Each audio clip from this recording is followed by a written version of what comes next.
Bismillahirrahmanirrahim. Alhamdulillah Rabbil Alameen. Akibatun lil Mustaqim. Wala Radwana ila ala Dalimeen. Muhammadan huwa Sayyidina Mekbubana. Inhu Sayyidin Mursaleen. Salawatu Allah Ta'ala wa salamu alayhi. Salamu alaykum rahmatullah barakatuh lil ikwani wa khwati fi din. Wassalamu ala mani taba huda. للإخواني وأخواتي في أفريقيا وأوروبا وأمريكا والكاريبيان وكل مكان. أهلا وسهلا بكم, my dear brothers and sisters. Thank you for showing up, and those who will show up maybe in the future, inshallah ta'ala.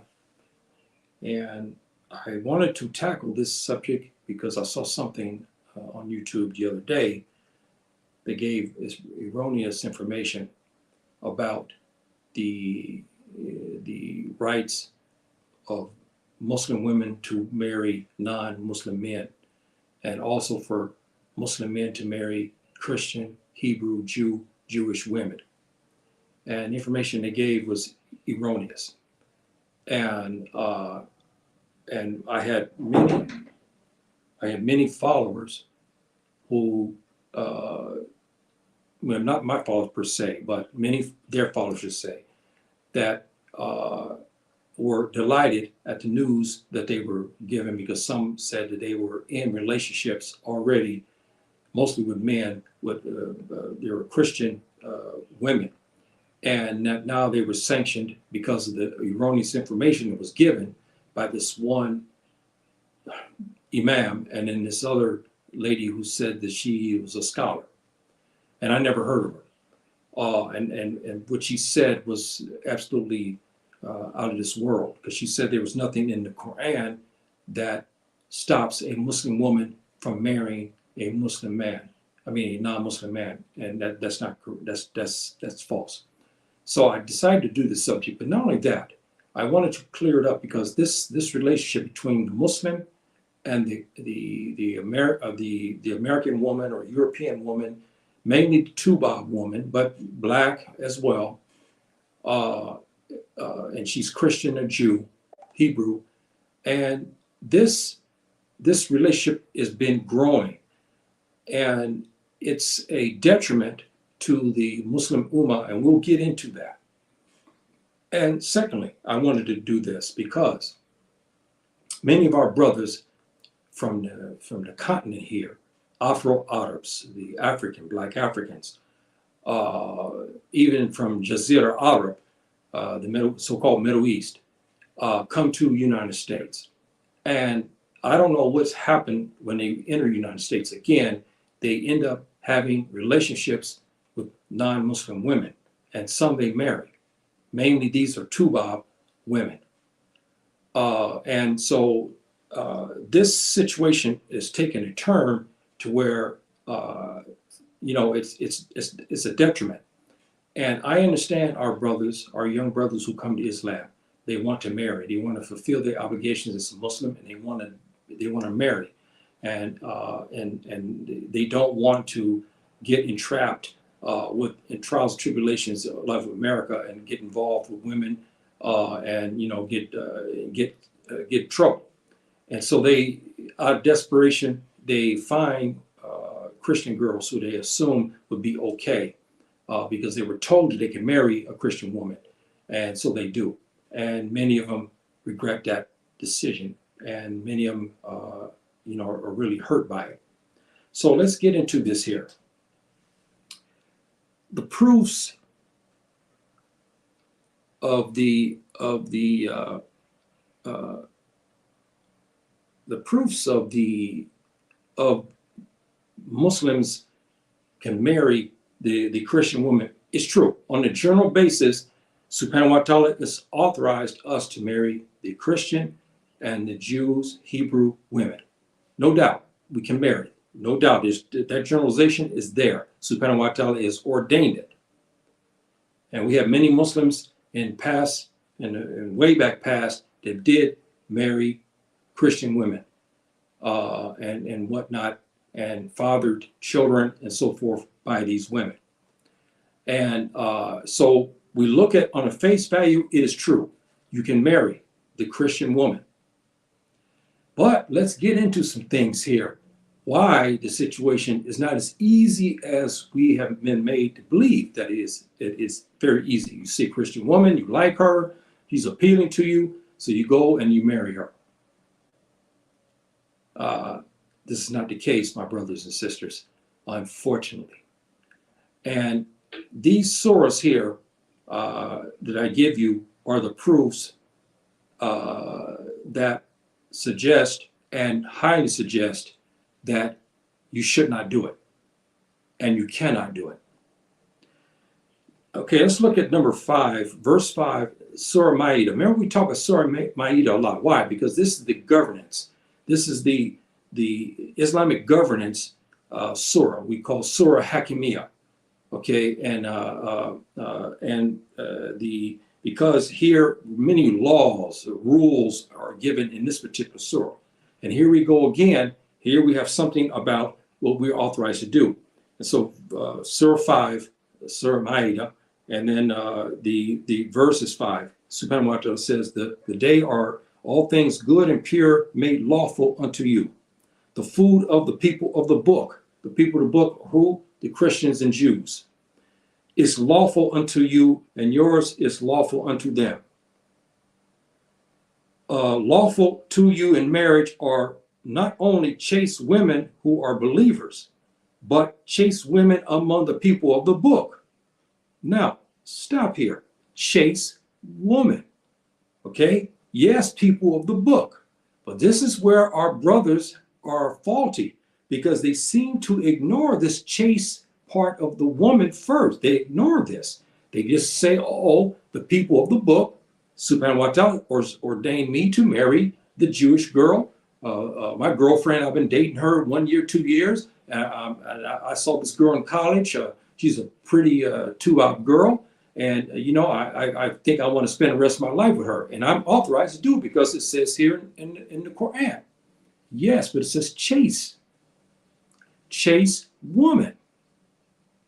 So then it says, reveal before your time when ye give them their due dowries and desire chastity. Now, subhanahu wa ta'ala is giving us some clues about the people of the book, because we know this is a problem in their community. And part of that problem is chastity. I was looking at one of our biggest students of knowledge, Zaki Naik. He was talking about this subject, and he made a good point. He was talking about, because he does a lot of statistical studies and also comparative religions with Islam and so forth. He made a comment about when he went to this one seminar. He was saying that in Bombay, that majority of the girls between the age, I forgot what age, but they were very young, were losing their virginity.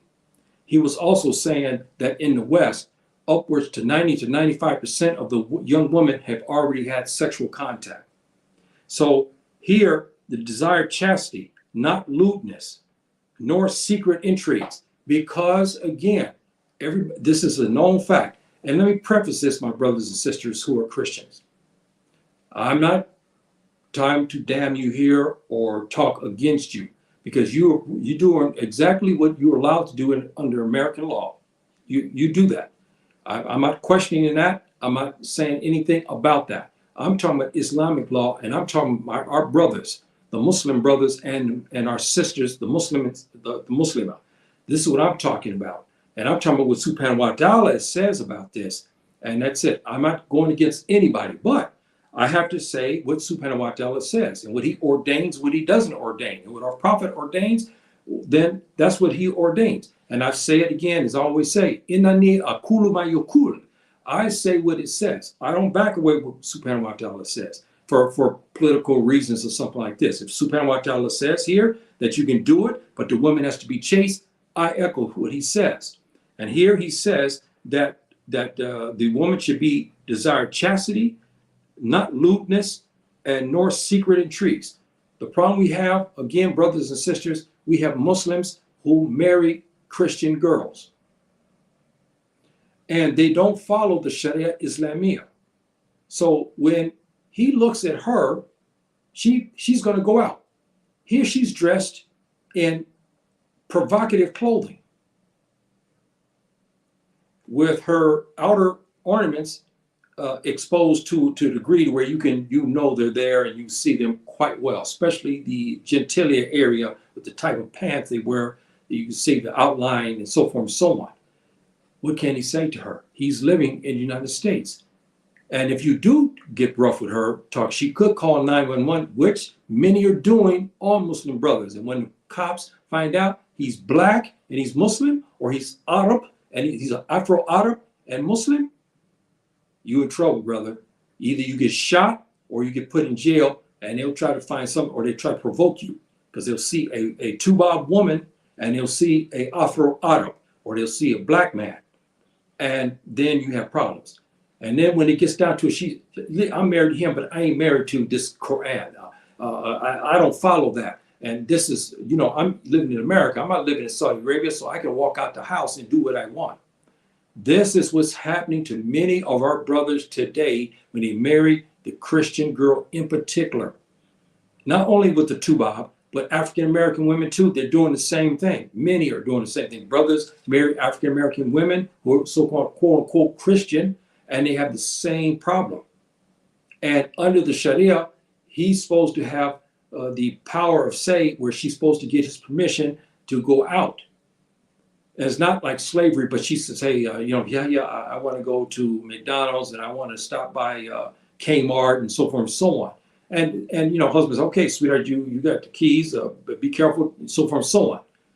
Here, they don't need to ask nothing. They just go, and they wear provocative clothing, and they, wear perfume. And many, even in their phones, what I've understood, from what I've gathered, many of them continue their relationships with many men that they should not be carrying. And the man can say nothing. The man say, hey, sweetheart, you're my wife now. We don't allow this in Islam. Look, hey, I'm a Muslim. You can't tell me what to do. These people are my friends. I ain't sleeping with them, but these are my friends. This is why you got to be careful for what you wish for. So here, subhanahu wa ta'ala tells you, no secret intrigues. If any rejects faith, fruitless in his work, and hereafter he will be in the ranks of those who have lost. Brothers and sisters, especially my brothers right now, we're talking about you. You could be of loss. And we don't know what subhanahu wa ta'ala is going to say to you in Yom Al-Qiyamah if you die in this state, where you married an unchaste woman. Yeah, you said, hey, I'm authorized, she's a Christian, but you forgot about the chase. See, so you have to be very careful of that, brothers. Please be very mindful of that. And if you understand what subhanahu wa ta'ala is asking you, he will say, and you look at other verses, I'll go over some. He says that even the lowest, like a woman, she's very poor, from a poor side of town, but she's a Muslimah and a practicing Muslimah. She's better than that Tubab American woman, or that other African-American woman who is beautiful body, fragrant, scented woman, so forth and so on, a lot of makeup, very alluring. She's 100 times better than this woman, because why? She believes in subhanahu wa ta'ala. She enters the marriage wanting to please subhanahu wa ta'ala. She entered the marriage so she wants to please her husband, and she wants to get the ajr, the credit for her marriage to her husband. And see, this is a big difference. Even though she's from the poor side of town, she may not be as pretty as that Tubab woman that you want to marry. But when she step out of the house, she talks to you first. When she steps out of the house, she has a hijab and she's properly dressed. Your children, when she has your children, those children will be raised as Muslims. These Christian girls and Jewish girls will not raise your children as Muslims. And most likely, if it ends up in divorce, what's going to happen. The judge sees you, he sees Islam, and he already has a bias. He's going to take you over the coals. But you see this now. We find many Muslim men have lost their young boys, sons, gone, after the wife has lied about they've been involved in, they said they're involved in terrorism. They said that they were involved in contacting certain groups that are prohibited under the U.S. law when it's a lie. She said she heard many times secret conversations between her husband and people from the Zir Arab, the Arab Middle East. All this stuff goes into an affidavit. It's a lie. And when they get that, the court is inflamed. They restrict the father from seeing their boys. Now the boys will be raised as Christians.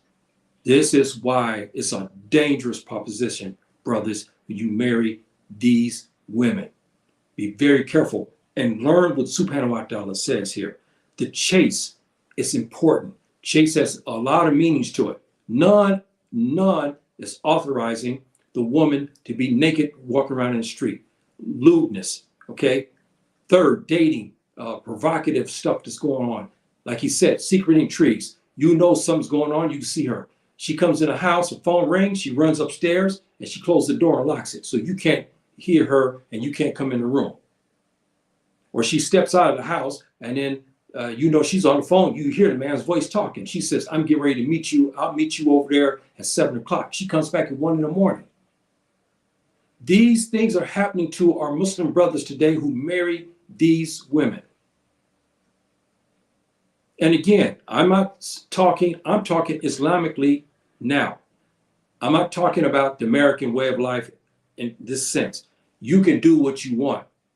I'm not saying that you're wrong. No. In Islamic principles, you are wrong. Here, I'm talking for the brothers to be mindful of that. Subhanahu wa ta'ala doesn't want our brothers to be married to this type of woman. Bottom line, the American system said, no, there's nothing wrong with her. You carry on in your system. We're not, that's your business. We're talking about Muslims marrying women into that. We have to guard them because this is our religion. So we have to do that. Now, let's look at what our scholars have been saying. Surah 5 declares we can, if she is a chaste woman, as I said, minimum requirements that she should be virginal. This is the other thing our brothers don't realize. You marry a woman that's been driven through maybe 30, maybe 40 times, some even 100. And you don't know how many mates she have. And you don't know what is looming in the genitalia area. You do not know. Even though you've been dating this woman, you shouldn't have been dating, but you date this woman and you like her in bed.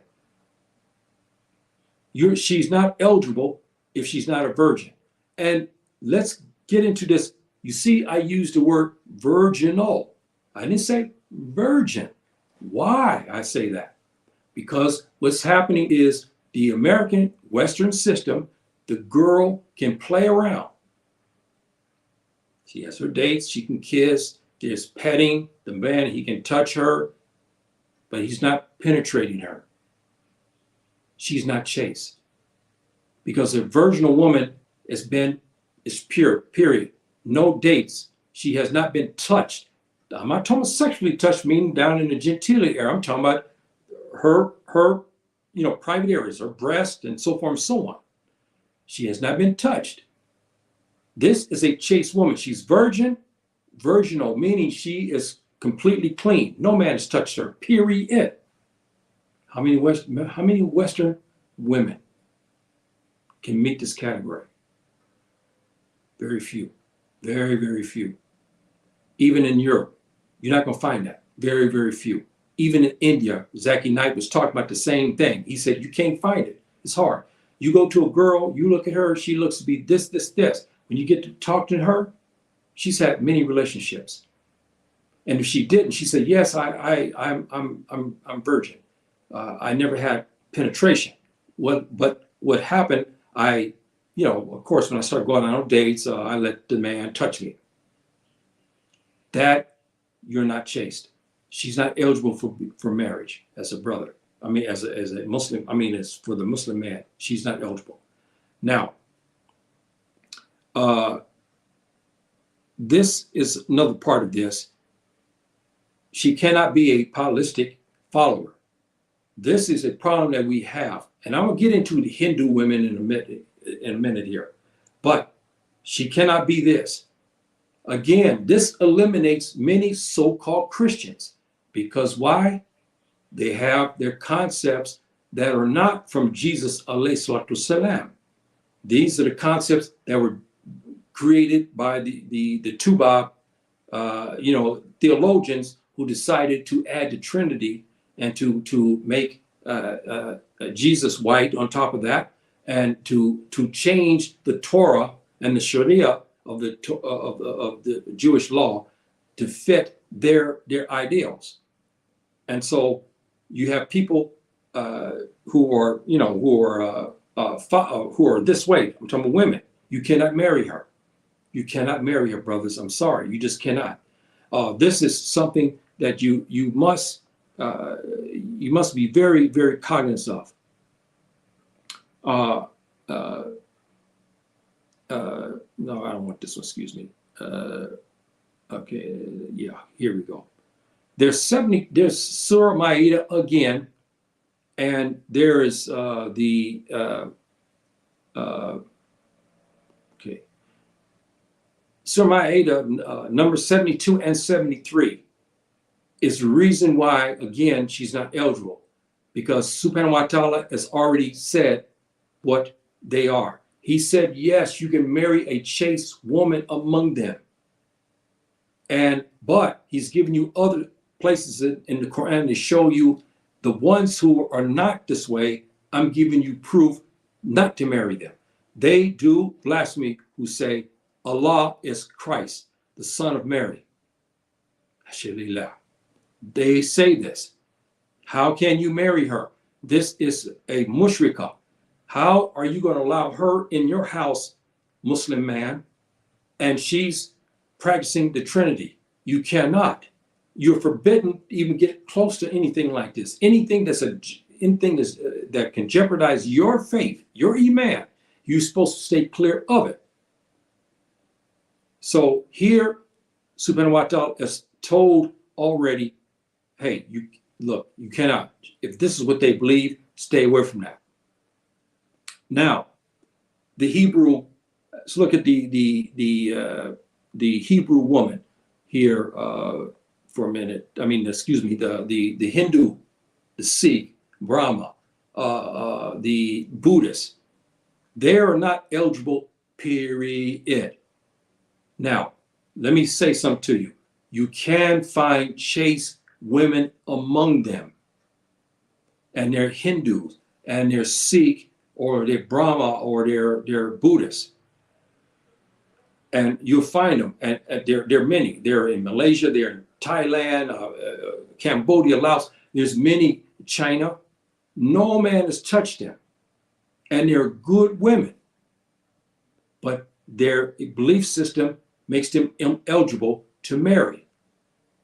Whereas you can marry the Christian woman and you can marry the Jewish Hebrew woman. Yes, you can. That's authorized by what Subhanahu wa Ta'ala, the people of the book are the Jews and the Christians, because they're closest to us. The Hindus are not. The Buddhists are not. The Sikh are not. They're not.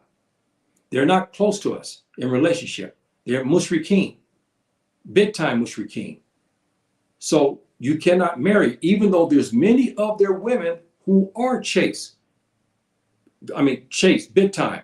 I mean, some of them are 20, 21, 22, never went out on dates, never been touched by men. No man has ever kissed them. No man has ever touched their private parts. There's no situations whatsoever, and there's no dating. There's many of them like that. But here is a saving grace for some of the brothers who have desire for these women in this region. And we see in them coming to Islam now in droves. Yes, in droves. When she takes that shahadatain, now she's eligible, brother. You can marry her. That Hindu girl that you looked at, or this Buddhist woman that you found in Thailand, or you found her in Laos, or you found her in Malaysia, is now eligible for you to marry when she takes the shahadatain. So there's a big difference. Now you see the picture, my brothers and sisters. The Christian girl, the Jewish girl, you can marry her if she's chaste, straight out. But there's no mention because they're not the people of the book. The Hindu girl is not. only way you can marry her, she has to convert, period. She has to revert to Islam. There's no doubt. She has to do this. And we see many of them are doing that. And we find many of these brothers who marry these girls, they're in good hands because these girls were already chaste from the beginning. So when this brother brings her to the household, she's already protective of her body and her honor. That's what you want as a man. Every man will tell you that. A woman who protects her honor is a treasure. So some of these women already have this. So this brother marries this Hindu girl. She's already got these traits. Now it's off and running. She's a mild Muslimah. It's easy for her to transfer over. There's no problem because half of the battle is the tribulations of the sexual misadventurism and the sexual trials and tribulations that are happening in the world today. Those women have been free of it. So you have something going there. Now,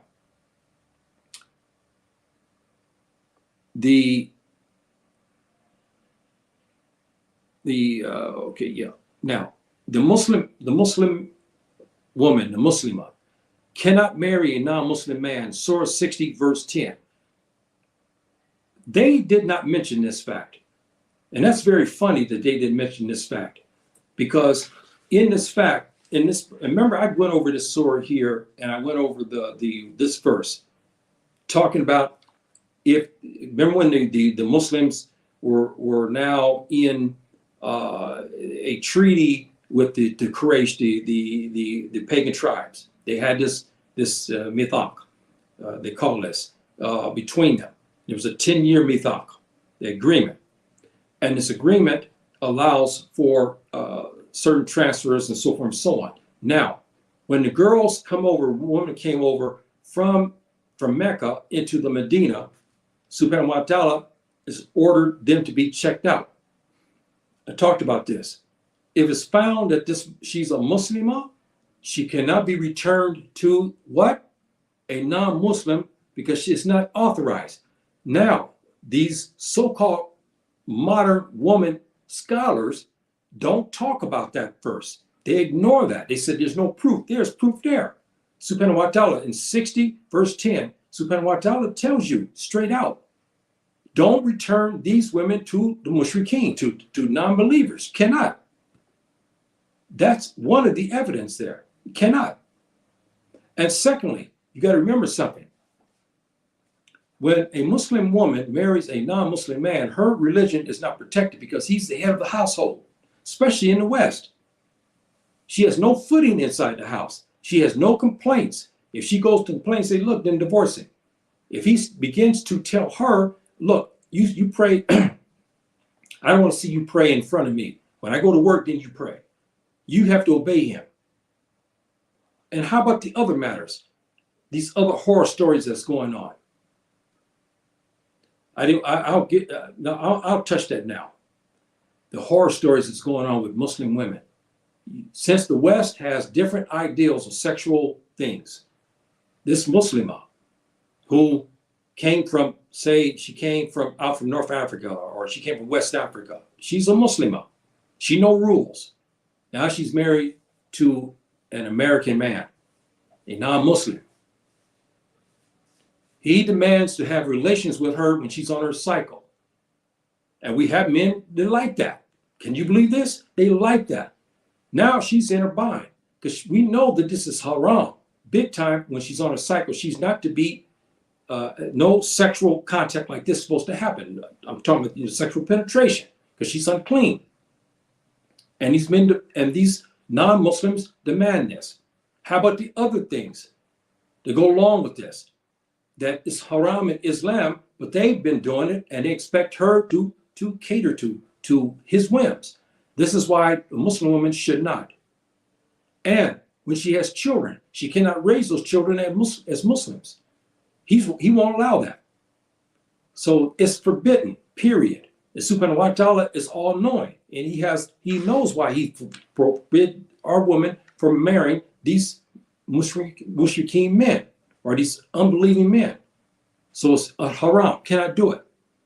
Now, here's what the thing too that may bother some of our brothers who like this type of thing. It is held by consensus of our scholars that weak and marginal Muslims marry non-Muslim women. Strong and devout Muslims don't consider it nor do it. This is a fact. 99.9% strong-willed Muslims who follow the Quran and Sunnah have no relationships whatsoever, even in the West, with a non-Muslim woman. Or at work, yeah, he's in his office. His office next to a girl who professes to be a Christian. Ain't talking about that. But he doesn't date her. He doesn't go to lunch with her. He doesn't go do things with her. He doesn't hold secret, intriguing conversations with her. None of that. But the brothers who tend to have weak iman or have been inclined to marry these girls. So my brothers who are thinking of this situation, and you say to yourself, well, hey, I think I want to do this, because you look at it from the sexual point of view. This is a problem, brothers. The consensus of our scholars say that you are a weak Muslim, a marginal Muslim, because you would even dare to get involved in that without looking in the Quran first and talking to scholars, the students of knowledge. This is what they say. So this is something that, we have to be very careful of. And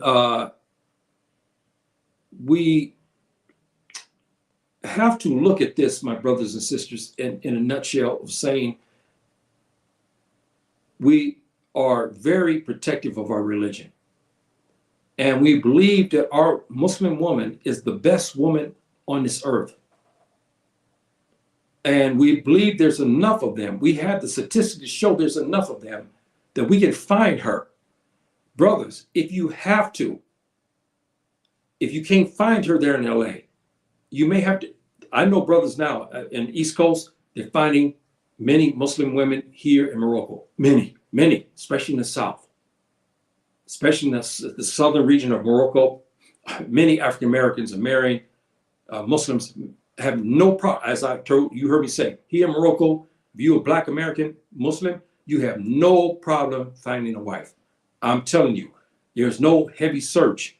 There's no, and you trying to figure things. No, you'll be approached most likely. And not only that, if you go to the imam and ask the imam of the masjid, you'll find you have droves of women that will want to marry with you. So there's no problem in that regard. I'd rather see you do that, brother. Rather see you get a girl here or get a girl in the Gambia or Senegal, in any Muslim state, and you bring her there. I'd rather see you do that than to try to marry the Christian girl and fall on your butt, and then Yom Kippur, you may get penalized for this. You see what I mean? So this is very, very dangerous. When you marry these girls, these Christian girls, there's a lot of tribulations behind that, and Subhanahu wa Ta'ala doesn't like it. It's best to go marry this Muslimah, marry her. And then maybe later, after you get strong enough and so forth and so on, you and your wife, your Moroccan wife, your Gambian wife, Muslima, a Senegal, a Mauritanian wife, or Egyptian wife. There's brothers marrying Egyptian girls too. I know that is a fact. I know this, and I'm telling you again, the brothers don't have no problem with the girls there in Egypt, especially in the Said region in the south. They have no problem. I have heritage also there. They have no problem there at all, period. And I know some brothers that married the girls down in the south, in the Said region. You have no problem. It's better for you to do that. You'll get you a Muslimah, and now you have pleased Subhanahu wa Ta'ala. That's important, brothers. So think about your options. As I told you here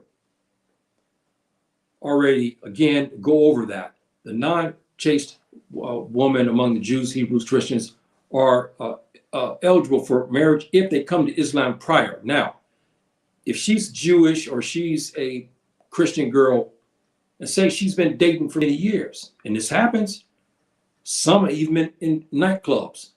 Some have been out in whoredom for years. And something happened to them. They go into a mall and they hear the Quran, or they go overseas and they hear the adhan being played. And we've seen this. They get on YouTube to talk about, and they cry because their prior life. and they went into some country, or they went into Egypt. I've seen this too. They went into Egypt and they heard the Dan go off. Something, this haunting, beautiful Dan we have. And they're mesmerized by it. And something changes them.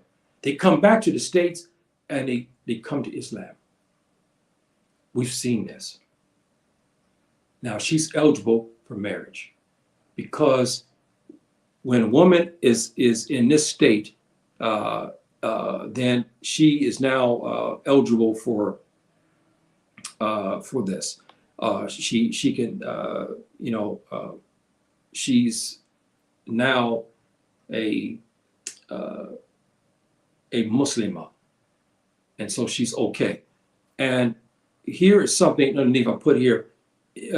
The Islam erases all sins and transgressions before it, meaning even this sister, she's a Tubab American woman.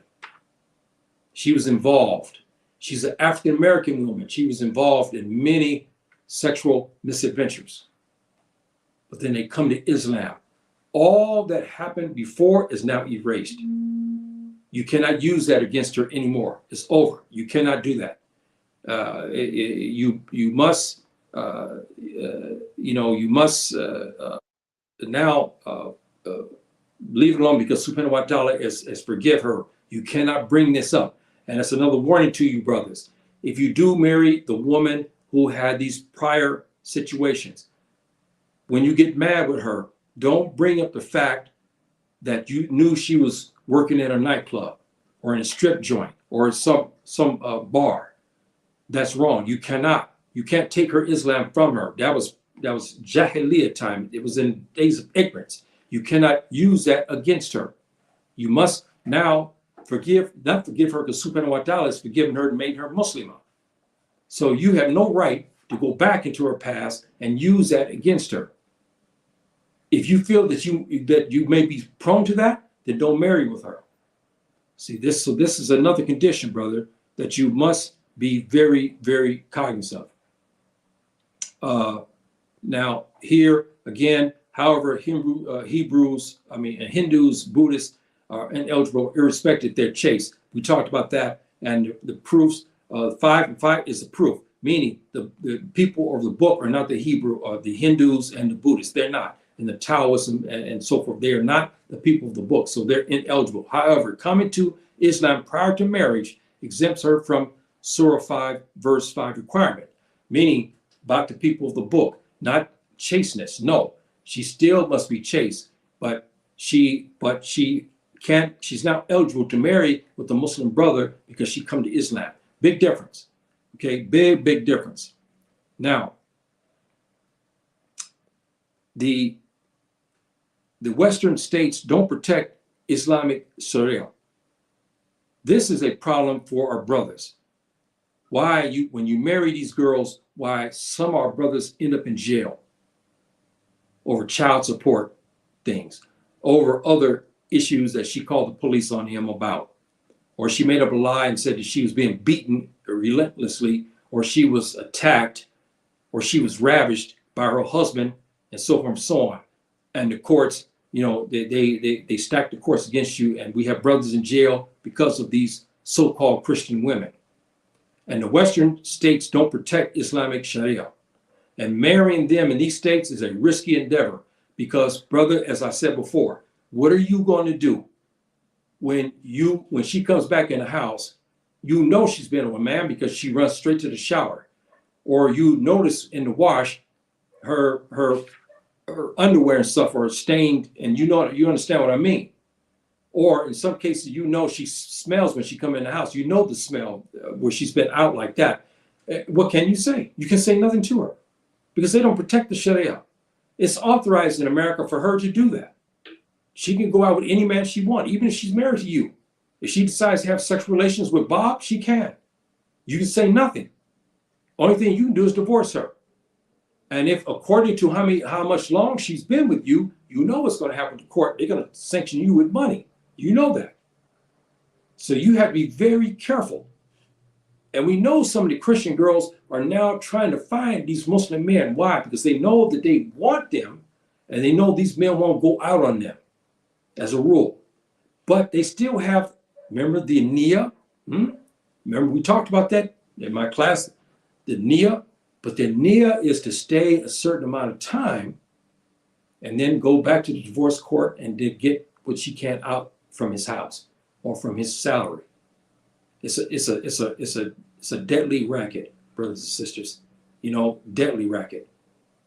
Our sisters are Muslimah sisters. You have brothers who are impressionable. Please, if you understand what we talk about here today, don't let your brother marry these girls.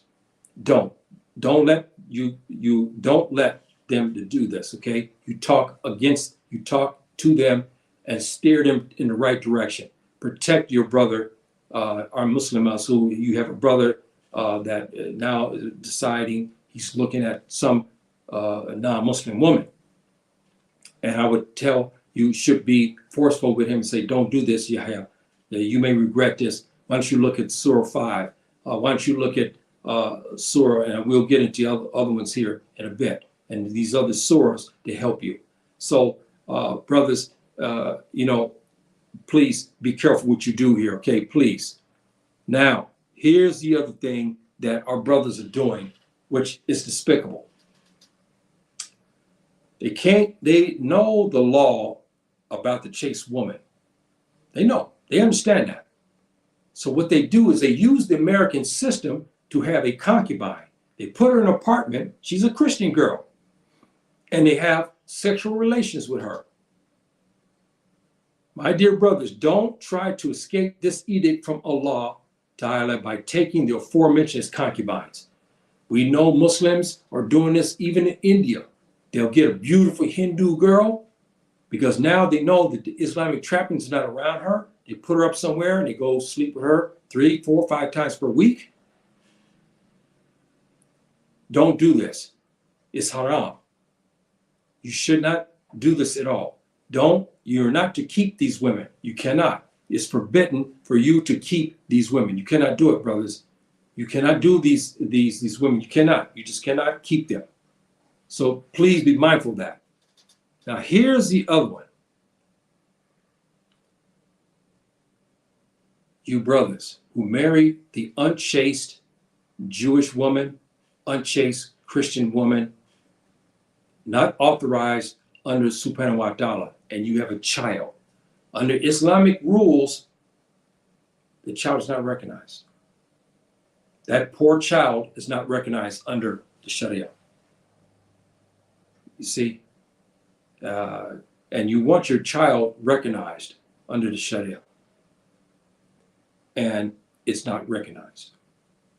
See, so that's another area, my brothers, that you should think about because you're going to have children. And you married an unchaste woman. Yes, she's a Jew or she's a Christian, but she's unchaste when you married her. And now you have a child. And that child is not recognized. This is a sad habitat, but it's happening a lot. Now, I'm going to give you some things here for you to think about. And I concur on this. I concur with Ibn Abbas, rahimahullah, who contends that marriage under the Sharia 5, verse 5 is consummated. It should be authorized in Muslim states only. Look what he says here. This is what he said. It's not authorized marriage if consummated outside of it. I concur in many scholars, student knowledge, they like this and they concur with this. Meaning, if you're in Morocco and you decide to marry a Christian girl, even though she's not unchaste, but you can still do it. You decide, but here in Morocco, they'll give you a tough time. You decide you want to marry a Christian girl, they're going to look at you because I'm going to have to be honest with you, my brothers. I don't understand why. If you come here to Morocco and you marry one of these Christian girls, because there's not many Moroccan Christians, less than 1%, or maybe that. Less than even, 0 some percent. The Christian girls we have here come from Europe and America. And most of them are white. Now, why would you want to marry one of those girls? I don't understand it, but we see that. And they have a tough time. And many of our jurists will say you cannot do it. Here in Morocco, they're like that. They won't sanction that marriage.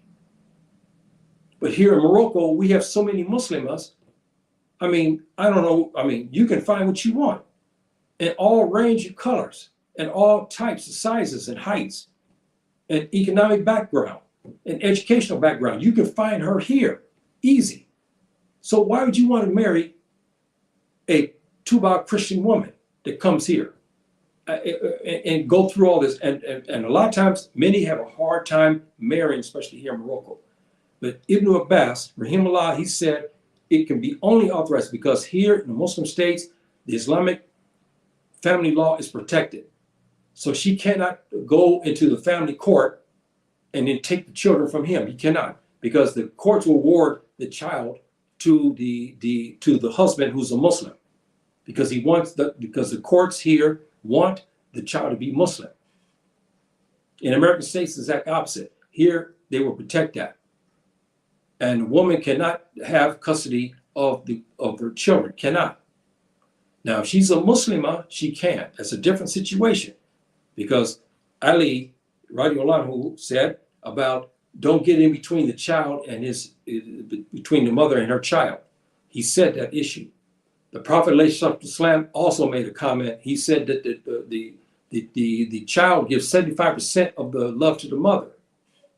But in a situation like there, where you have a Christian woman and you have children, the Moroccan courts here will authorize that man to take the child.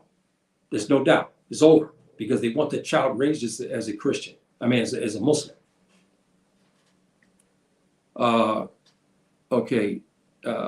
Here, imams who are sanctioning these marriages without enforcing Quranic laws shouldn't be followed.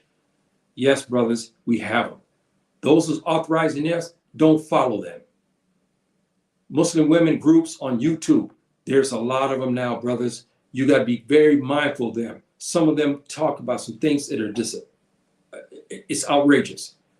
And some brothers like to look at the program just so they can get a couple of laughs.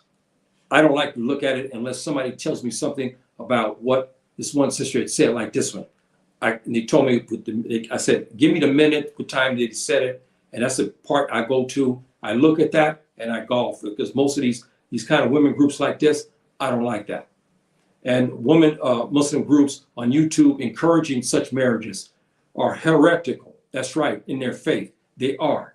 These so-called women scholars and imams, they call themselves, who are on YouTube, many of them, not all, many of them are on YouTube now encouraging such marriages, saying there's no proof that the Quran does not allow it to happen.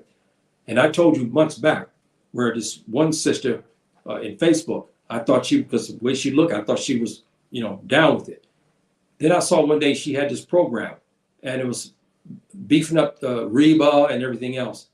And I could see how she was talking to men, and when the men was talking to her, she was having relationships with these kuffar men. And so this stuff is starting to happen quite a lot now, and we have to be very careful of this. And brothers, before you enter into this marriage, seek out proven and reliable scholars and students of knowledge first, in order to advise you properly. Okay, you're at college, and you're in your economics class, and you see this very beautiful girl. She's non-Muslim, and you're very much attracted to her, and you're thinking about even asking her for marriage. Before you dive into this, you should seek the advice of a scholar and students of knowledge, the reputable ones, and then get some fatwa or some ruling to help you to make the right decision.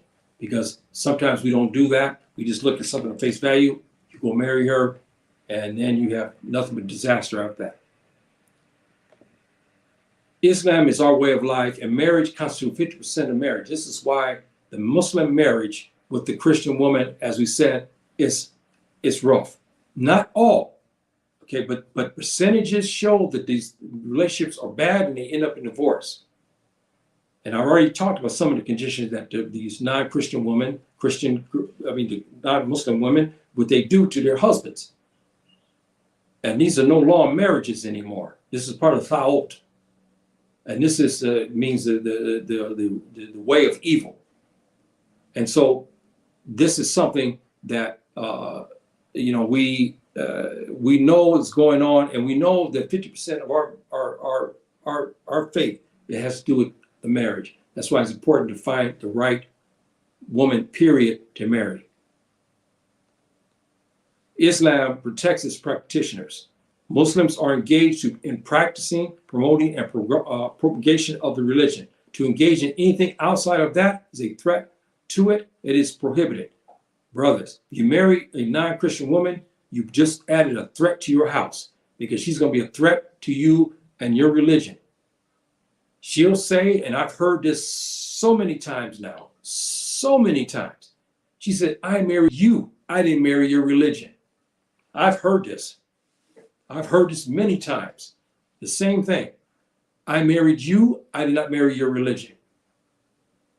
And now you're trapped in a situation. If you go to divorce her, you've been married to her now 6 years.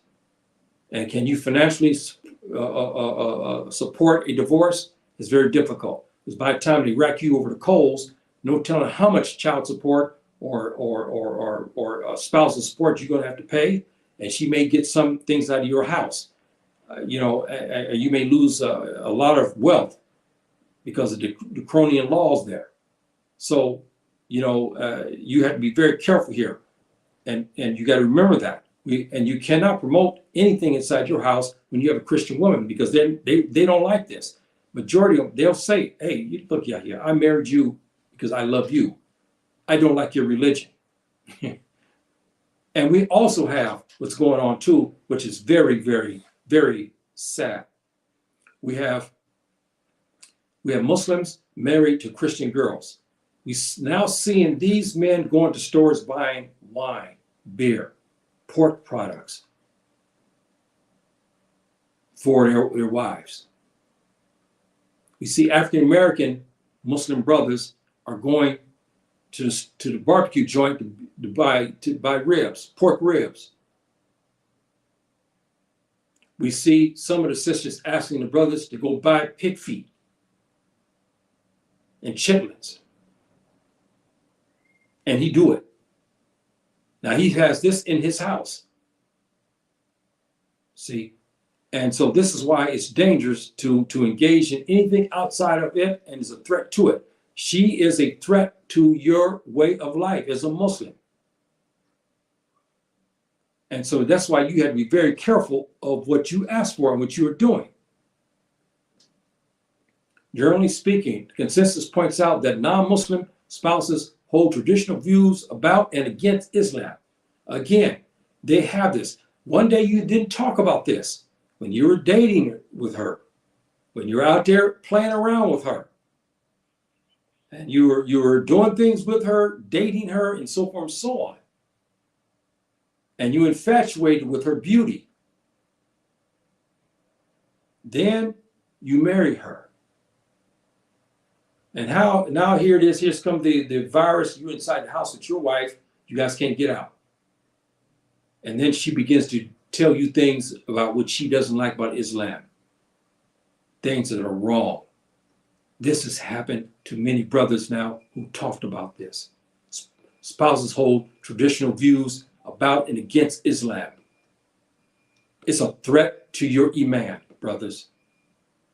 Again, another reason why you should not venture into this area to marry a non-Christian woman. Because when this starts coming out, what you're going to do, she's in your house. You can't hit her. And when she begins to tell you, I don't like this, I won't follow the Sharia. I won't do this. And we even have other situations too that I've heard about these complaints with brothers.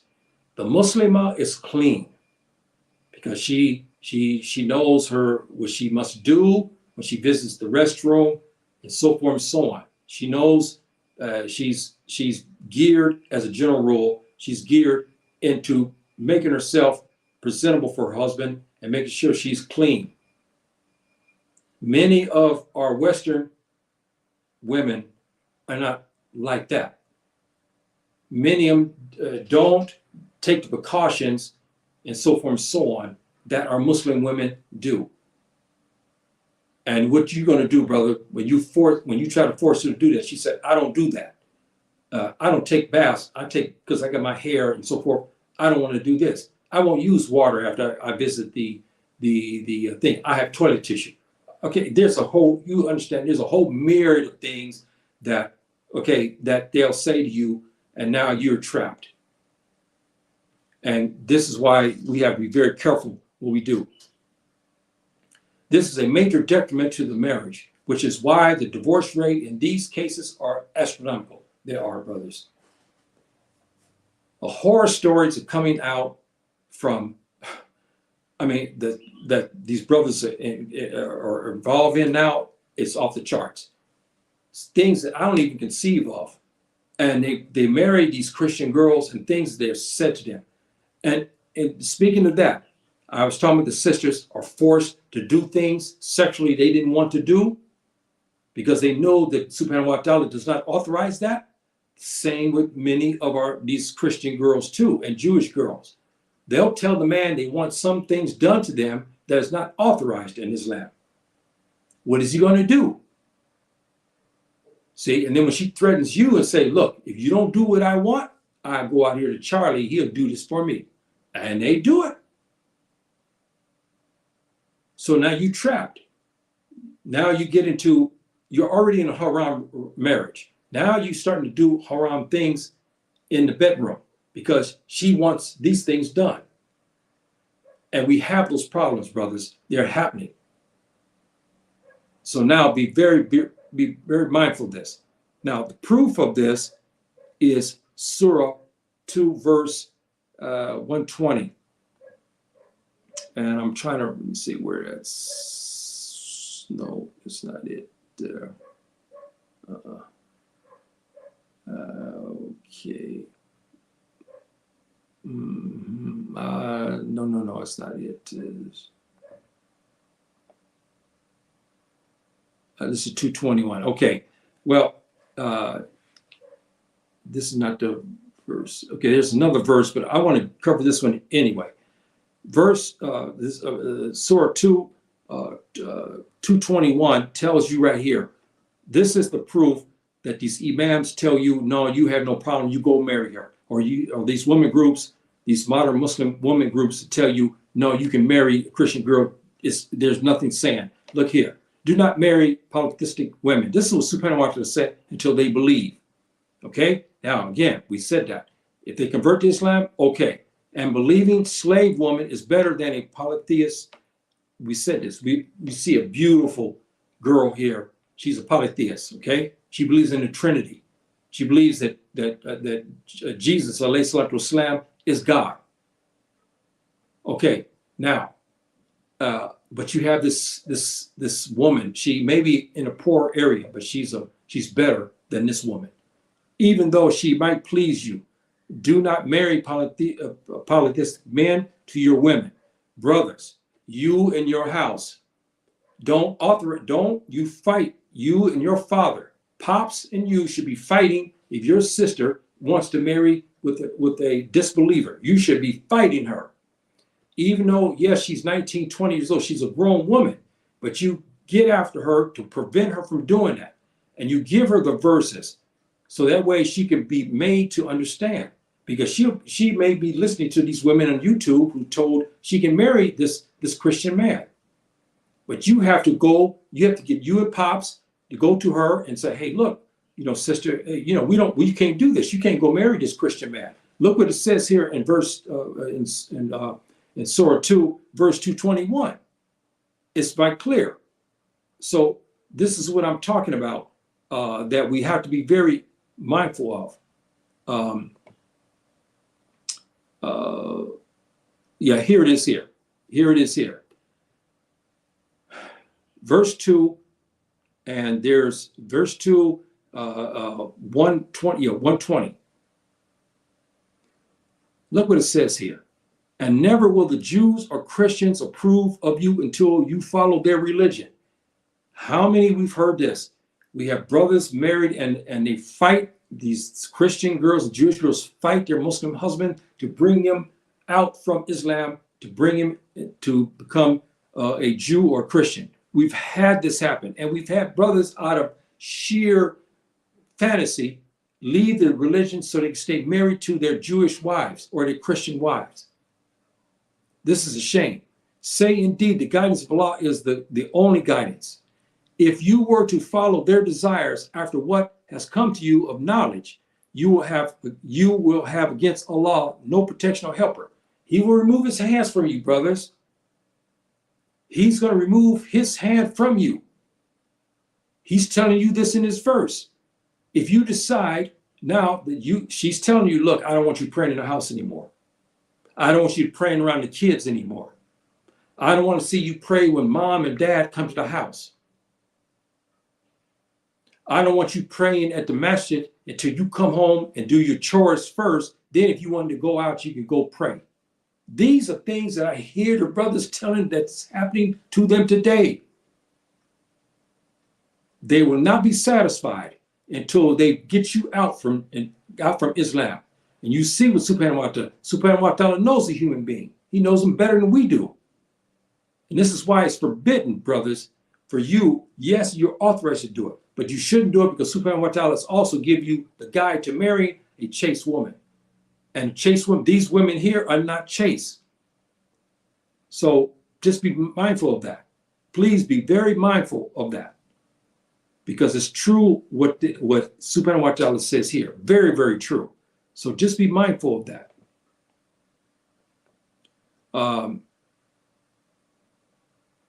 Okay, we're getting close to the end. I know I'm long today, my brothers and sisters, but this is a very important topic. And we talked about this already here, the plethora of Muslim horror stories. We have Muslim women who are crying now because they don't know how to get out of their marriage. They have children. They don't know what to do. They're fearful now because what has happened to them. I know of one case in particular where she was literally abused to the point, sexually abused, the whole gamut. And because of the draconian court systems in America, they were just beaten up. They didn't know what to do. And so these stories are happening. And as we talk about men as well, who are also beat up by the Christian women. Now, again, we're not saying all Christian women are bad. That's not what we said here. We didn't say that. We do have chaste women, but they're very, very far in between. But they're not going to believe in Allah, and they're not going to believe in our Prophet ﷺ. So you can't marry them. So they're still off limits to you. The other factor here, Islam is to lead in the home, not to be subjugated and a follower in it. Brothers, you are the leader of your house. You're a Muslim, but your Christian wife has forbade you from doing certain things and made Islam subjugated. Brother, you are a Muslim. You cannot authorize that. But we have that today. We have our women punking out our Muslim brothers in the house, making Islam down. She decides she's going to fix pork, she do it, even along with your food. And some got to the point where even they say, if you don't eat this, then you go out to eat somewhere. And brothers are eating pork because they have no other choice. They're coming from work, they're tired. So they say, okay, you know what? I'll eat this and Subhanahu wa ta'ala will forgive me. No, he won't. You now have just done things. You should not be subjugated. I should say, I don't know if he will not. Subhanahu wa ta'ala knows. But from what we understand, he is not, because you have a choice in this matter. And you let her dictate, made Islam subjugated inside your home. That's a big, big demerit against you. And the last thing here, Islam assures the wife's freedom of belief in Judaism and Christianity. However, these assurances, so to speak, are not guaranteed for a Muslim husband or a Muslim wife in Christianity or in Judaism. There's no provisions. It's Islam. We do have provisions. You know what it says. we're to protect. If you have a Christian, and especially in a Muslim state, they are protected under the Muslim state. They can practice their faith freely in a Muslim state. No problem. But in the Christian and Jewish confines, it's not easy to practice your faith, isn't it? They don't have such protections. Even though they say they have protection of religion, we know that's not the case. See, so this is a point that has to be made. And again, I have to push this one back up to you again, to the brothers. You cannot allow to have your non-Muslim wife subjugate Islam in the house. I can't stress that more, my brothers. And we're seeing this.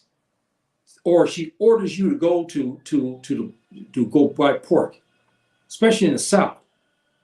I've heard the brothers now running to go buy pig feet and chitlins, and what's the other? I forgot what they call that.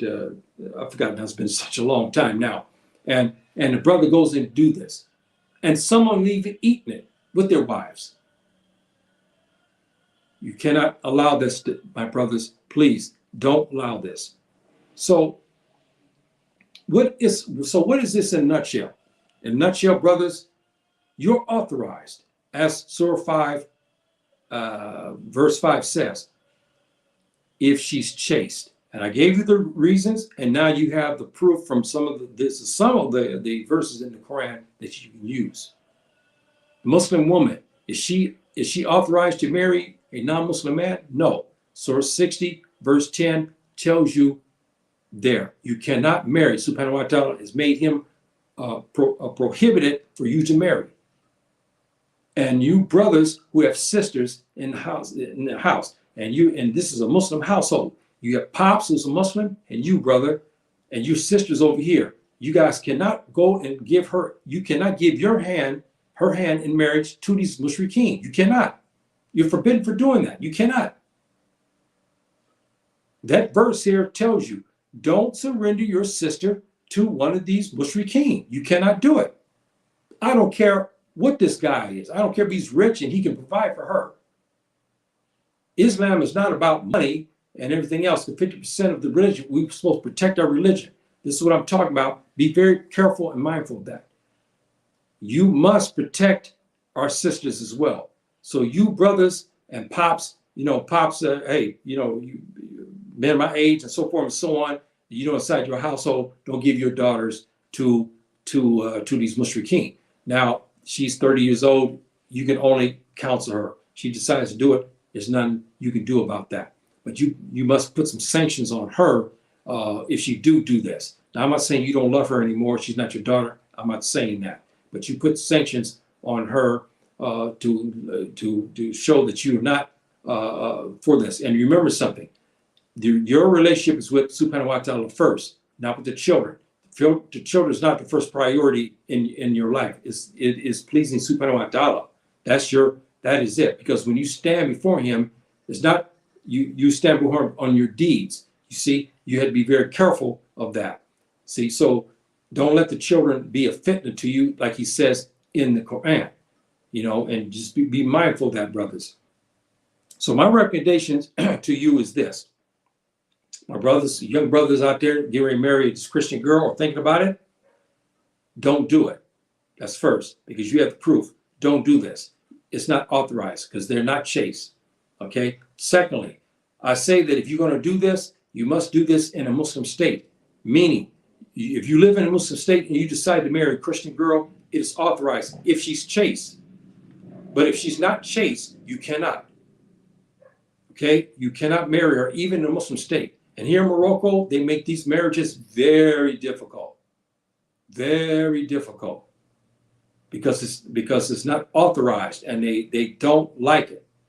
So be very mindful and careful of that. And thirdly, I say, marry a Muslim woman. And if you decide to marry a Christian girl or a Hindu girl or a Buddhist girl, have her come to Islam first. And that meaning, not in phony and hypocrisy, but that she will practice the faith. If she agrees to this, And she says, okay, because I love you. I want to practice Islam with you. I want to please you. She goes to take the Shahadatain. You marry her. You have to take her on first value. And you have to go by her deeds. Remember what Abu Bakr radiallahu anhu said. What he said, you cannot judge the heart, but you can judge the actions of the heart. So if she's practicing Muslimah now, that's what you go by. You cannot judge what's in her heart. You may think that she's doing it only to please you. You have no way of knowing that, but you only go by the actions. If she's praying, she's taking all the hygienical things, she's taking care of your children, she's raising your children as Muslims, then, hey, even if you may think what's in her heart, I'll get that out, because her practice, what she's doing in front of you, is that she's showing she's a Muslimah. She's a good Muslimah. See? So be careful of that, my brothers and sisters. Be mindful of that. This is my recommendation. And go by these verses here and stay clear of that. This is what I recommend. So with that said, I was long today because this is an important topic. And I will conclude this. And hopefully in a couple of days, I'll have another program on the intentions, which is a very interesting one about the intentions of Islam. And then after that, I'll go back to the tafsir of Surah Fat. So I want our brothers to have sisters to have a variety of things in Islam. A well-rounded Islamic knowledge. That's what you need. This affects many families here, many families, and this is not way out. Should be known, so that way you'll know how to guard yourself against when your brother comes in the house and says he wants to marry the Christian girl, or your sister comes in the house, she says, I want to marry this Christian boy. You'll be armed, you'll be ready, you'll know how to attack this situation, and you can attack it with proof, with bayna. Okay, you can have that. You'll have that, and you give that to her. Okay, my brothers and sisters, thank you for those in the future who may look at this program. And if you like it, please subscribe and hit the button to say that you like the program. And if you have any other questions, I have put my email before. You can ask me questions, and I'll probably put that here in the chat or in the comments section here, inshallah, as well. So with that said, our brothers and sisters, please be mindful of what we talked about today, and be cognizant of what this, be cognizant of this, and practice your faith as Subhanahu wa Ta'ala has ordered, and practice your faith as our prophet practiced it, and don't let anybody change your religion, because this is something that would take you to the fire, and you don't want that. Islam is our religion, and this is what we have to go by. And so with that said, I think I'm overwriting my where you can get a hold of me. Oh yeah, I made a mistake here already. You can get a hold of me here. Okay, yeah, now, yeah, there we go. Yeah, there it is right there. Okay, I put that in the chat for you. So if you have any questions about this subject or any subject, please get a hold of me at this email. Okay, brothers and sisters, thank you for showing up, and those who will show up in the future and view this. If you like it, please spread this to others who may be vulnerable in this area. Help your brothers and sisters out. Give them this bayna, so that way they can make a good, sound Islamic decision if they get ready to marry this Christian girl, or this Christian or a Muslim wants to marry a Christian boy. Then you'll have this information to give, and then you do your research as well. So I'll leave you with the beautiful words of Jinnah. Assalamu alaikum wa rahmatullahi wa barakatuh.